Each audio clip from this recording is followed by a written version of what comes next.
नमस्कार, अश्विनीज किचनमध्ये तुमचं पुन्हा एकदा खूप स्वागत आहे। आज आपण भरपूर प्रमाणात आयर्न आणि कॅल्शियम असणारे पौष्टिक असे नाचणीचे लाडू एकदम सोप्या पद्धतीने बनवणार आहोत आणि हे लाडू 2-3 महिने सहज टिकतात।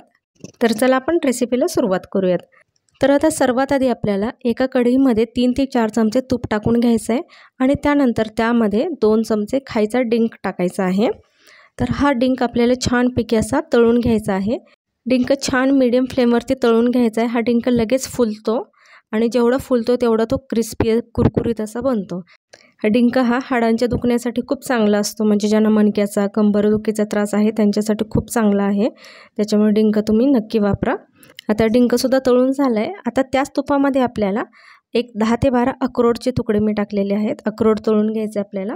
हे ऑप्शनल आहे, पण जर तुम्ही वापरलं तर खूप चांगलं असं आपलं लाडू तयार होईल। आणि इथे मी काजू आणि बदामचे असे बारीक तुकडे करून टाकलेले आहेत, ते सुद्धा आपल्याला छानपैकी तळून घ्यायचे आहेत। ड्रायफ्रूट्स तुम्ही तुमच्या आवडीप्रमाणे कमी जास्त करू शकता आणि ड्रायफ्रूट्स तळताना एकदम छानपैकी तळून घ्यायचे आहेत, म्हणजे लाडू आपले 2-3 महिने आरामात छान टिकतात। आता आपल्याला इथे 2 वाटी नाचणीचं पीठ घ्यायचं आहे।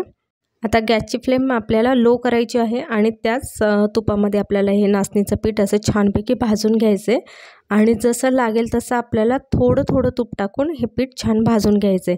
जर एकदमच तुम्ही जास्त तूप टाकलं तर ते पीठ चांगलं भाजलं जाणार नाही, म्हणून आपल्याला थोडं थोडं अंदाजेच हे तूप टाकून आपल्याला छानपैकी भाजून घ्यायचं आहे। गॅस अजिबात मोठा करायचा नाही आहे, नाहीतर आपले पीठ करपून जाईल आणि मुळात हे पीठ थोडंसं असं काळपट रंगाचं असतं, त्याच्यामुळे ते करपलं आहे की नाही हे सुद्धा आपल्याला कळणार नाही। त्याच्यामुळे बारीक गॅसवरतीच हे पीठ छान भाजून घ्यायचं आहे।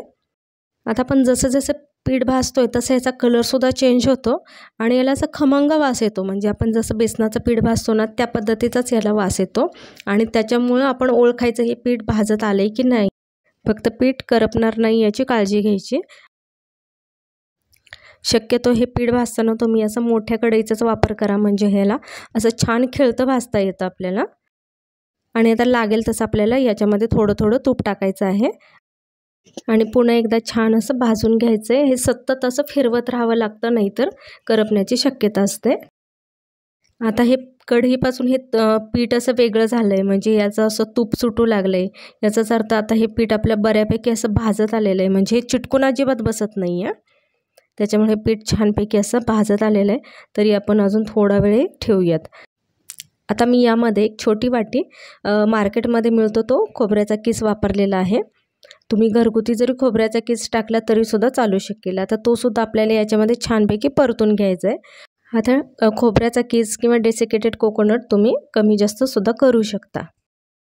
आता हे पीठ चांगलं भाजतंय तोपर्यंत आपण काय करायचं आहे, मगाशी जे आपण ड्रायफ्रूट्स आणि डिंक तळून घेतले आहेत तर ते आता मिक्सरच्या भांड्यात टाकून आपल्याला त्याची एकदम बारीक अशी पावडर करून घ्यायची आहे।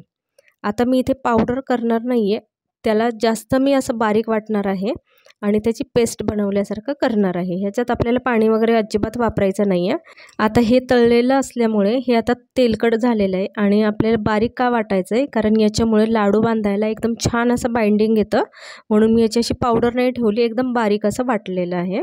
आता ते सुद्धा या कढईमध्ये आपल्याला टाकून घ्यायचं आहे वाटलेलं मिश्रण आणि पुन्हा एकदा छान फिरून घ्यायचं आहे। आता हे पीठ तर आपले छान भाजून झालेलं आहे, मी गॅससुद्धा आता बंद केलेला आहे, तरी मी आता हे गरम आचेवरती थोडंसं असं फिरून घेते। आता हे पीठ आपल्याला एका परातीमध्ये काढून घ्यायचं आहे आणि हे सुटसुटीत असं पसरून घ्यायचं आहे, पुन्हा एकदा छान असं मिक्स करून घ्यायचं आहे। आता याच्यामध्ये थोड्याफार गाठी राहिलेल्या असतील किंवा आपल्या डिंकाचं जर काही असं जाडसर राहिलेलं असेल तर त्यासाठी आपल्याला काय करायचं आहे, पुन्हा एकदा हे मिश्रण आपल्याला मिक्सरवरती फिरून घ्यायचं आहे। पण त्याआधी आता हे मिश्रण कोमट झालं आहे, तर याच्यामध्ये आपल्याला 1 वाटी पिठी साखर टाकायची आहे। याच्याऐवजी तुम्ही गूळसुद्धा वापरू शकता, पण मी इथे पिठी साखरचाच वापर करणार आहे। आणि पिठी साखर आणि हे पीठ असं आपल्याला छानपैकी सोळून घ्यायचं आहे। पीठ आपल्याला हे कोमट झाल्यावरतीच करायचं आहे, नाहीतर ही पिठी साखर अजून मेल्ट होऊन जाते। आता याचे आपल्याला असे गोळे गोळे दिसत आहेत, तर त्यासाठी आता मी ते मिक्सरच्या भांड्यामध्ये हे पीठ थोडं थोडं काढून असं वाटून घेणार आहे।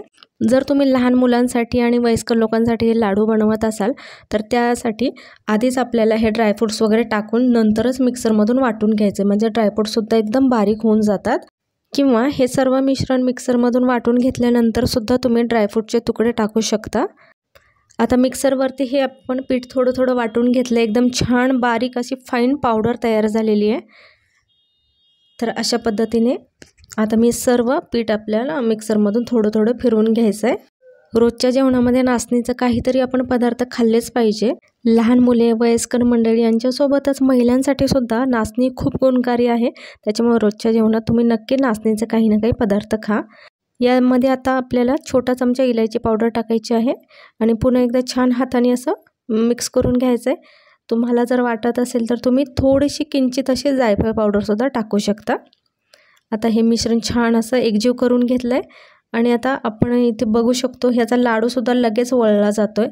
आणि जर तुमचे मिश्रण जास्त कोरडं वाटत असेल तर तुम्ही इथे बेताने असं 2-3 चमचे तूप ॲड करू शकता, म्हणजे हे मिश्रण छान असं लाडू वळायला सोपं पडेल। आता या लाडूवरती मी छानपैकी असे पिस्त्याचे काप लावले आहेत, म्हणजे लाडू दिसायला खूप छान दिसेल।